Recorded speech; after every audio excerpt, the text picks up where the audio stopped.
Morning, কেমন আছো বলো সবাই? আশা করি সকলেই ভালো আছো, আমিও ভালো আছি। আর ভালো থাকবো নাই বা কেন বলো? ভিডিও যা দেখছি বাবা, তাতে তো মন টোন চোখ ফোক সব জুড়িয়ে যাচ্ছে, তাই না? শেরনির চোখে জল, ও মাই গড, ও মাই গড। শেরনি, তুমি কাঁদছো কেন সোনা? তুমি তো বস লেডি, তোমার চোখে জল তো মানায় না। কাঁদবো তো আমরা। আমরা ছাপোষাত ঘরের একটা কোনায় পড়ে থাকা অবহেলিত, তারপরে হচ্ছে গিয়ে পড়াশোনা জানি না, অশিক্ষিত, ঘাটের মরা, দেখতে বাজে, তারপরে হচ্ছে আরো কত কি আমাদের। কিন্তু আমাদের চোখের জল তো তুমি এককালে বেশ বার করে নিয়েছো সোনা। এখন তোমার চোখে জল কেন? ছি ছি ছি ছি ছি ছি, এটা তো মানাবে না। বাঘিনী সিংহিনী, তার চোখে জল করে করে কান্না। হায় হায় হায় হায়, এ তো অনেকবার দেখলাম, চোখের জল তো অনেক দেখলাম। এমন কাজ করো কেন যেটাতে তোমাকে চোখের জল ফেলতে হচ্ছে সিংহিনী? হ্যাঁ, এমন কাজ করেছো কেন যেখানে তোমাকে চোখের জল ফেলতে হয়? সত্যি, কালকে ভিডিওটা রাত্রিবেলা দেখছিলাম আর ভাবছিলাম, তার আগে ওই একই গোলাপি ড্রেস পরা চারখানা ছবি, মানে একই দিনে 3-4টে ভিডিও করেছে ও। ভেবে দেখো সময়টা কতটা ওর কাছে। 24 ঘন্টায় 5টা ভিডিও, তার সাথে এই ব্যবসা, তার সাথে এই দোকান, তার সাথে রান্না বান্না, তার সাথে হচ্ছে গিয়ে লাইভ করা। সত্যি ভাই, পেন নাম তোমার, পেন নাম তোমার। এই জিনিসটার প্রতি আমার খুব শ্রদ্ধা, যে তুমি ভীষণ পরিমাণে একাগ্র চিত্তে কাজ করো। তোমাকে নমস্কার। এটা আমি ভাই বলতে পারবো, আমি জীবনেও করতে পারতাম না। না, আমার 37 বছর বয়সেও আমি এরকমভাবে করতে পারিনি। এখন আমার 57, 58, 67, 77, কিন্তু ওই বয়সটা 37-এর লক কি আর যায় করে রেখেছো তুমি। তো সেই 37 বছর বয়সে তুমি যা দেখাচ্ছ, ধন্য ধন্য, নমস্কার তোমাকে ভাই, নমস্কার। তো তারপরেও না, দেখো ভালো যেটা সেটা তো বলতেই হবে। তাকে নিয়ে আমি পজিটিভ ভিডিও, নেগেটিভ ভিডিও করি অবশ্যই, কিন্তু তার গুণগুলোকে তো বলতেই হবে, অবশ্যই বলতে হবে। তাহলে আর আমি কিসের কন্ট্রোভার্সি ক্রিয়েটার? অল টাইম শুধু খারাপটাই বলে যাব, তার ভালোটা বলবো না? প্রচুর ভালো গুণ মেয়েটার মধ্যে, প্রচুর ভালো গুণ। একটা একটা করে তোমাদের কাছে আজকে ভালো গুণগুলো বলি। হ্যাঁ, প্রথম বিয়ে করে যখন বাড়িতে এলো, বাড়িটাকে লজ ভেবে নিল। দেখো, লজ ভেবে নেওয়ার পেছনে কারণটা তো তোমরা সবাই জানো, যে লজে লজে ঘোরে বা লজ সম্পর্কে যার প্রচুর জ্ঞান, সে লজই ভাববে, বাড়িকে লজ ভেবে নিয়েছে। তারপরে শ্বশুর শাশুড়ির সাথে 5-6 মাস 7 মাস থাকার পর ওপর থেকে নিচে নামিয়ে দিল, দূর দূর করে নিচে নামিয়ে দিয়েছে। ভালোই হয়েছে, তার কোমরে ব্যথাটা কমেছে। ওপর নিচ করতে কোমরে ব্যথা হয়ে যেত, শুধু শোয়ার সময় ওপরে দিত, বাকি টাইম নাকি নিচেই থাকতো। কেন? শ্বশুর শাশুড়ির সাথে রান্না বান্না করে খেতে হতো। তো সেখান থেকে চলে গেল নিজের রান্না করে খাওয়া। কি না, ওপরে ওরা ভীষণ ঝাল তেল মশলা খায়, আমি ঝাল তেল মশলা খাই না, তাই জন্য আমি নিচে চলে এসেছি, তাই না? তারপরে কি শুনলাম, ওমা, ওপর থেকে এবার চলে গেল শ্বশুর শাশুড়ির খাবার দিয়ে আসা নিয়ে আসার ছবি দেখা, ভিডিও দেখা। প্রায় দেখছি ছেলেকে খাবার পাঠিয়ে দিচ্ছে, ওপর থেকে খাবার এসছে, ওপর থেকে খাবার আসছে। শাশুড়ি মা পাঠিয়েছে এটা তো ইদানিং শুনছি বাবা। আগে কি শুনতাম, ওপর থেকে খাবার এসেছে। দেখেছো কত গুণ? শাশুড়ি মা এর পরেও তাকে খাবার পাঠিয়ে দিচ্ছে। হ্যাঁ, তো সেই খাবারগুলো কিন্তু সে খেত, তার বরকে গরম করে করে দিত। গরম করা খাবার নিয়ে তার বর সেই যে বেরোতো, আর ঢুকতো রাত 11টায়। তাহলে কি করে হয় বলো? ওই পয়সায় তার জল গরম হয়? হয় না। এক কাপ চা খাবে, সেই চায়ের যদি জল গরমটুকু না হয়, কি করে চলবে বলো তো? সারাদিনের এনার্জিটা পাবে কোত্থেকে? পাবে কোত্থেকে? এইবার শুরু করলো সে ভিডিও করা। আর এই ভিডিও যখন শুরু করলো, তখন গান্ডে পিণ্ডে খেত। তোমরা দেখে নাও, ভিডিও সব আছে, মিথ্যা কথা বলছি কিনা। এইবার তারপর শুরু করলো কন্ট্রোভার্সি ভিডিও। তো কন্ট্রোভার্সি ভিডিও করার সময় আমাদের সাথে আলাপ, এই মৌমিতা বসাককে নিয়ে, তার আগে মনে হয় আলাপ, গীতাদি, আমি আর জয়িতা, এই 3জন গেলাম তার বাড়িতে নিমন্ত্রিত হয়ে। তারপরে শুরু করলো মৌমিতা বসাককে নিয়ে নোংরা নোংরা আলোচনা। সেখানেও আমরা কিছু বলিনি, বলতাম অতটা না। তারপরে যখন তার নোংরামো চরম সীমায় চলে গেল, যেখানে সে একটা, মানে কোনো কিছুর মধ্যে যে নেই সেরকম একটা মেয়েকে নিয়ে নোংরামো শুরু করলো, তখন আমরা 3জনেই বাধা দিয়েছিলাম। সব থেকে বেশি বাধা দিয়েছিলাম আমি আর গীতাদি।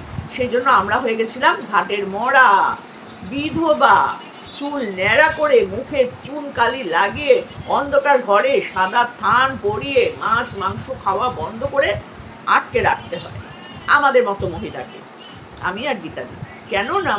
কণিকার সাথে যে নোংরামোটা ও করছিল সেটা আমরা কখনো সাপোর্ট করিনি। আর যে ওকে সাপোর্ট করতে না পারবে সেই হয়ে যাবে ওর কাছে খারাপ। কি ভালো না গুণগুলো, তোমরা চিন্তা করো। গুণবতী রমণী, কিন্তু সেই গুণবতী রমণী তারপর থেকে প্রত্যেকটা মানুষের সাথেই শুরু করে দিল নোংরামো। একটা অনেস্ট গ্রুপও তৈরি করেছিল, সেই গ্রুপের প্রত্যেকটা মানুষকে ও পরিচালনা করতো। যে ওকে নিয়ে খারাপ ভিডিও করবে, যে ওর বিরুদ্ধে বলবে চল গালাগালি দে, যা মন খুলে দে, যা পারিস কর, তারাও তাই করতো। তারাও আজকে তার বিরুদ্ধে কথা বলছে, কিন্তু একটা সময় তারাও আমাদের নিয়ে নোংরামো করেছে। তো সেই সময়কার সেই মেয়েটা এই নোংরামো করতে করতে দেখো, চোর একদিন চুরি করলো, দুদিন ছিচকেমো চোর করলো, তারপরের দিন সে চুরি করবে ছোটখাটো জিনিস থেকে একটু বড় বড় জিনিস, তারপর সে শীত কাটতে শুরু করবে, একটু বড় হাত পেকে গেছে শীত কাটা শুরু করবে, তারপর সে ডাকাতি করতে শুরু করবে, তারপর সে মার্ডার করতে শুরু করবে, তারপর সে নোংরা জগতের মধ্যেই ঢুকে যাবে। কখনো সে ভালো দিকে আসবে না, তাই না? যদি প্রথম চুরিটাতেই তাকে ধরে মেরে আধমরা করে দিতে না হয়, করা যায়, তাহলে তার শিক্ষা হবে না। এমন শাস্তি দিতে হবে যাতে সে ভয়ে আর কোনোদিন ওই চুরির মনে করতে না পারে। কিন্তু একে তা করা হয়নি। এর কিছু দর্শক আছে, নোংরা নোংরা দর্শক, যারা ওকে দিন রাত্রি, এই যে কথায় কথায় বলে না, আমার কিছু ভালোবাসার দর্শক আছে, আমার কিছু ভালোবাসার মানুষ আছে, মানে তারা ওর এই নোংরামোটাকে, চরম চরম নোংরামোকে সাপোর্ট করে গেছে। আর আজকে সাপোর্ট করে করেই ওকে এই নোংরা জগতের একদম শেষ সীমায় টপ বস বানিয়ে দিয়েছে। আজকে সে হয়ে গেছে টপ বস লেডি হয়ে গেছে, নোংরা জগতের টপ বস লেডি। সিংহিনী তৈরি হয়ে গেছে। এছাড়া আর কিছু তৈরি হয়নি, কোনো ভালো মানুষ তৈরি হয়নি ও। যার টাকার প্রয়োজন, যার বরের পয়সায় জল গরম হয় না বলে, তার তো উচিত ছিল ভালো ভিডিও করে বরের পয়সায় জল গরম না করে নিজের পয়সায় জল গরম করে সমস্ত কিছু করা। পারেনি সে করতে, কারণ তাকে সাপোর্ট করেছে কিছু নোংরা মানুষজন, নোংরা মানসিকতার মানুষ। এই যে চন্দনা, ময়না, টিয়া এখনো পর্যন্ত তার পেছনে লেগে পড়ে আছে, কারণ এরাও অন্ধকার জগতের মহিলা। অন্ধকার জগতের মহিলা হচ্ছে এইগুলো, বুঝেছো? এই চোর, গুন্ডা, বদমাইশ, এরা কখনো ভালো লোকজনের সাথে মেশে না। ওই অন্ধকার জগতের মানুষজনদের সাথেই এদের পরিচয়। দেখো, একটা করে গ্যাং বেরোয়, একটাকে ধরবে দেখবে একটা করে গ্যাং বেরিয়ে যাবে। কোথায় কোথায়, এদিকে ওদিকে সেদিকে, এই জেলা ওই জেলা, এই পর্বত, এই নদী, এই সমুদ্রের ধার থেকে ঠিক বের করে নিয়ে আসবে গ্যাং। সব কটাই দেখবে ওই এক। এরও তাই, এর দর্শকরা হচ্ছে এর মতনই নোংরা চরিত্রে, যার জন্য একে সাপোর্ট করে। আর এর রমরমা বাজার তৈরি হয়ে গেছে, বুঝতে পেরেছো? এখন সে কি করছে, তার কিছু নোংরা নোংরা কাহিনী, ছবি তার বন্ধু বান্ধবদের কাছে শেয়ার করে রেখেছে। ছি ছি ছি ছি, তার নোংরা চরিত্রের কথা আজকে মার্কেটের প্রত্যেকের মুখে মুখে মুখে মুখে ঘুরে বেড়াচ্ছে। মানে ইউটিউবের জগতের কথা বলছি আমি, সেখানে ঘুরে ঘুরে ঘুরে ঘুরে বেড়াচ্ছে। একেই এত বছরে তার পরিবারের সাথে তার ভাব ভালোবাসা কিন্তু আমরা দেখতে পাইনি। বহু বছর ধরে শুনেছি আমি বাড়ি চেঞ্জ করব, আমি বাড়িতে ভাড়া নেব, আমি ওইখানে বাড়ি ভাড়া খুঁজছি, ওই রুম খুঁজে বেড়াচ্ছিল, তারপরে এদিক ওদিক সেদিক বাড়ি ভাড়ার জন্য খুঁজছিল। মনে আছে তোমাদের? সবাই আমরা জানি বাড়িতে টিকতে পারছিল না। কেন পারছিল না? এমন কিছু নোংরামো করেছিল, আর এমন কিছু জিনিসপত্র তার বাড়ির লোকজনের চোখে পড়েছিল, তুমুল অশান্তি। তার জন্য সে বাড়ি ছেড়ে দেবে করেছিল। একদিন সে বাড়ি ছেড়েও দিল, ফ্ল্যাট ভাড়া নিয়ে থাকলো। সেখানে তো চরম উল্লাস, চরম পর্যায়ে। বাড়িওয়ালা, ওখানকার ফ্ল্যাটওয়ালা ওকে বার করে দিল। এটাই বাস্তব। ও বলুক আর না বলুক, 4 মাসে কখনো কেউ বাড়ি থেকে চলে আসে না। যে ওই রকম উদ্দাম লীলায় মত্ত হয়ে যায় ওখানে গিয়ে, সে কখনো বাড়ি ছেড়ে বাড়িতে ফিরে আসতে বাধ্য হয়েছে। আর দেখেছে যে এখানে থাকলে তো আমার সব পয়সা আমার খরচ হয়ে যাচ্ছে, বাবা গিফটের তো জম, সঙ্গে সঙ্গে চলে এসছে এই বাড়িতে। এসেই শাখা সিঁদুর খুলে ফেলা ছিল, তারপরে আরও অনেক অনেক কেচ্ছা কাহিনী তার ছিল। শাখা সিঁদুর পরালো বরের হাত দিয়ে, ও বাবা সেই শাখা সিঁদুর নিয়ে নাকি এইদিকে আবার ভাগ্নু রাজার খুব কষ্ট, সেগুলোও শেয়ার করেছে এই গ্রুপের মাধ্যমে।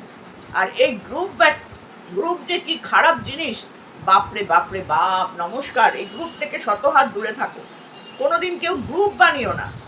আর গ্রুপ বানালেও এই ইউটিউবের মানুষদের সাথে কেউ গ্রুপ বানিও না। এরা যে কতটা বজ্জাত হতে পারে সেটা আমি খুব ভালো করে জানি। কিছু বেইমান স্বার্থপর মানুষ তোমার সাথে ভালোভাবে মিশবে, মিশে তোমার পেছনে ছুরি মেরে দেবে, তোমার পেছনে ছুরি মেরে দেবে, তুমি ভাবতেও পারবে না, তুমি সরল সাদাসিধে মনে মিশবে, যেটা আমার সাথেও হয়েছে। আমি তার ভুক্তভোগী একজন মানুষ, সেই জন্য শত হাত দূরে থাকি। বাবারে বাবা, দরকার নেই আমার কোনো মানুষজনের সাথে মিশবো না, এমনি মিশবো, সবার সাথে মিশবো, গল্প করবো, যাবো আসবো, খাবো, ঘুরবো, সব করবো, কিন্তু group no no no no no. ওখানে পার্সোনাল কথা শেয়ার হবে, ওখানে নোংরা গল্প আলোচনা হবে, ওখানে একে ওকে তাকে নিয়ে সমালোচনা হবে, পিএনপিসি হবেই হবে, আর সেগুলোই কোনো না কোনো সময় এই সোশ্যাল মিডিয়ায় ছড়িয়ে দেবে। কিছু না কিছু স্বার্থপর বেইমান দুমুখো সাপ এখানে থাকবেই থাকবে। সেটাই হয়েছে ওর আজকে এই দুর্দশা। প্রত্যেকটা মানুষকে নিয়ে ওর চোখের জল ফেলিয়েছে। আজকে দেখো শেরনির চোখে জল, ছি ছি ছি ছি ছি ছি। এই শেরনিকে না পারছি আমরা বয়কট করতে, না পারছো তোমরা, আমরা কেউ স্ট্রাইক মেরে তুলে দিতে, না পারবে কেউ রিপোর্ট মেরে মেরে ওর চ্যানেল নষ্ট করতে, না পারবে কেউ ওকে সরাসরি গিয়ে হ্যারাস করতে, না পারবে থানা পুলিশ কোর্ট কাছারি করে হ্যারাস করতে, কোনো কিছু নিয়েই দমানোর কোনো কিছু জায়গা নেই। শুধু শুধু বসে নিজের চ্যানেলে ভিউজ কামানো আর পয়সা ইনকাম করা ওর নামে বলে বলে বলে বলে। আর তো আমাদের কিছু করার নেই, আর কিছু করার নেই। এখন আমাদের রোজ দেখতে হবে ওর বউ, ওর 3 বোনেরা কি কীর্তি নোংরা কার্যকলাপ করেছে, কি ভিডিওতে বলেছে, কি ছবি দেখিয়েছে, কি নোংরা কাজ করেছে, তার ভিডিও দেখতে হবে। আর ও কি কি করেছে, কার সাথে লিপ কিস করেছে, কার সাথে কি কি নোংরামো করেছে, সেইগুলো আমাদের দেখতে হবে। কিন্তু আমরা ওকে বয়কট করতে পারছি না, কি অবস্থা। তবে আমি একটা কথা তোমাদের কাছে বলে যাচ্ছি, ওর এই যে ছবিটা নিয়ে বিতর্ক সৃষ্টি হয়েছে, এই ছবিটা ওর হাজবেন্ডের সাথেই ছবি, আমার যতটা মনে হচ্ছে। এটা ওর অন্য কারোর সাথে ছবি নয়, এটা ওর হাজবেন্ডের সাথেই ছবি, যেটা নোংরাভাবে প্রচার করা হচ্ছে। কারণ ওর কালকের ভিডিও দেখে আমার যতদূর মনে হয়েছে যে ও যখন বলেছে যে আমি আসলটা দেখিয়ে দেবো, আসলের মধ্যে কোনো রকম কোনো কিছু না করে আমি আসলটা দেখাবো, দেখি তোরা আমার কি করতে পারিস, তখন আমার কিন্তু মনে হচ্ছে যে এই ছবিটা ওর হাজবেন্ডের সঙ্গেই ছবি। তবুও বলবো ওর নোংরা মানসিকতা, তবুও বলবো ওর নোংরা মানসিকতা। এই রকম দৃশ্যের ছবি কে ভাই স্ট্যান্ডের মধ্যে ক্যামেরা লাগিয়ে ভাই ক্যামেরা করে রাখে, ভিডিও করে রাখে? খুব নোংরা মানসিকতা, নিজ নোংরা একদম র মাল হলে পরে তারাই এগুলো ফুর্তি হিসাবে নেয়। এই দৃশ্য তো সবার জীবনে ঘটেছে, কিছু না কিছু ভাবে তো ঘটছে বিবাহিতদের। তো সেগুলো আবার একে ওকে তাকে পাঠানো কতটা নিজ মানসিকতা হলে সে প্রচার করে এরকম। বোনে বোনের সম্পর্কতেও কেউ কাউকে, বোনকে আমরা বলেছি আজ পর্যন্ত? কোনো বোন ভাইয়ের সাথে আমরা এইসব নিয়ে আলোচনা করেছি আজ পর্যন্ত? করিনি। আর সেখানে এরা হচ্ছে বাইরের মানুষজন, বাইরের, তার কোনো রক্তের সম্পর্কেরই নয়। দেখো দিয়েছে বাঁশ আঁচলা নিয়ে, এবার কেমন লাগে, কাঁধ, বসে বসে কাঁধ, আরও অনেক কিছুই তোর বেরোবে, ভান্ডা তোর ফাটিয়ে চুরমার করে দেবে। তুই কণিকাকে একটা মানে একটা নিরীহ মেয়ের পরিবারটাকে তুই ছাড়খাড় করেছিস, তোকে ছাড়খাড় করা হবে না? ভগবান আছে ওপরে। এই যে বলিস না আমি ভগবানের ওপর ছেড়ে দিয়েছি, এই ভগবানই তোকে মারছে, এগুলোকে বলে ভগবানের মার। আর এই মারটাই তুই খাচ্ছিস প্রতিদিন। একটা ছোট্ট বোতলের দেখে, ছাদে একটা বোতল পরে দেখা দেখে তুই কণিকাকে কি নোংরা নোংরা কথা বলেছিস। ভাবতো সেই মেয়েটার কি হয়েছে, সে তোর মতন এসে করে কাঁদেনি, বুঝেছিস? সে তোর মতন কাঁদেনি, কোনো প্রতিবাদ করেনি তোকে, কারণ ও ওই কাজটা করেইনি। তুই করেছিস তাই তোকে বসে বসে ক্ল্যারিফিকেশন দিতে হচ্ছে। তুই স্বীকার করছিস তুই খাস, অথচ যে খায় না, যে এইরকম নোংরা কাজ করে না, তাকে তুই দিন রাত্রি বলেছিস মুজরাওয়ালি বরের সাথে, দেওয়ারের ভাসুরের সাথে এডিট করে, ওই করে সেই করে, ভাসুর হচ্ছে সব। তুই তার ওই নিষ্পাপ বরটাকে দিনের পর দিন তুই মানসিক অত্যাচার করেছিস। এখন হবে না। আসলে উজ্জ্বল আর এই ভেরু আকাশ আর পাতাল। ভেরু নিজের হাতে বউকে এনে খাওয়াচ্ছে, দিচ্ছে, তুচ্ছে, করছে, শুচ্ছে, সেই ফটো বাজারে ছাড়ছে, মনের আনন্দে এনজয় করছে, কিন্তু উজ্জ্বল সেটা করতো না। উজ্জ্বল এইরকম নোংরা ভাবতেই পারবে না তার বউকে, যে বউটা ওকে বাঁচিয়ে রেখেছে, বুঝেছিস? তার সমস্ত কিছু সকাল থেকে রাত অবধি মেয়েটা হাসি মুখে পড়ে, তারপরেও তুই তাকে নোংরা করতে এসেছিস। আমার সাথে এত ভালো সম্পর্কটা তোরা সবাই নষ্ট করে দিয়েছিস, বুঝেছিস? নোংরামোর একটা সীমা আছে। কত চোখের জল ফেলেছিলাম আমি, সেই চোখের জলের দাম দিতে হবে না তোকে?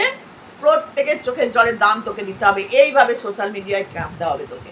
আরও বাকি আছে, দাঁড়া, আরও বাকি আছে, অপেক্ষা কর। লজ্জা করছে না? দেবশ্রীর মতন একটা মানুষকে তুই বলছিস গাধীর স্ত্রী, চর মেরে তোমার গাল এই করে দেবো। মিতাদিকে কি বলেছিস, ভুলে গেছিস? ভুলে গেছিস সেগুলো? ব্যাক করে এসেছে, ঘষাঘষি করে নাকি তার চামড়া সব ঝুলে গেছে। বলতে মুখে আটকায় না তোর? আর তোর এই ছবিগুলো দেখে সে কি বলবে এবার? খা, লোকের কাছে জুতো লাথি ঝেঁটা খা, দিন রাত্রি তো খাচ্ছিস। হ্যাঁ, দিন রাত্রি তো খাচ্ছিস। কেন এগুলো না করে ভদ্রভাবে সংসার করতে পারলি না? ভদ্রভাবে সুন্দর করে ভিডিও করতে পারিস না? ছি ছি ছি ছি ছি, তোর মুখে থু থু। তুই না সবার মুখে ওয়াক থু করছিস, এখন আমরা প্রত্যেকে তোর মুখে থু, গাদা গাদা থুতু দিয়ে কফ দিয়ে গুটকা দিয়ে তোর মুখটা ভরিয়ে দিলাম। নে এবার দেখ কেমন লাগে, দেখ ছবি শেয়ার কর, আরো কর ছবি শেয়ার। তো চল বন্ধুরা, আবার বলছি ওই ছবি কিন্তু ওর বরের সাথে, অন্য কারোর সাথে নয়। তোমরা কেয়ারফুলি লক্ষ্য করো সব কিছু।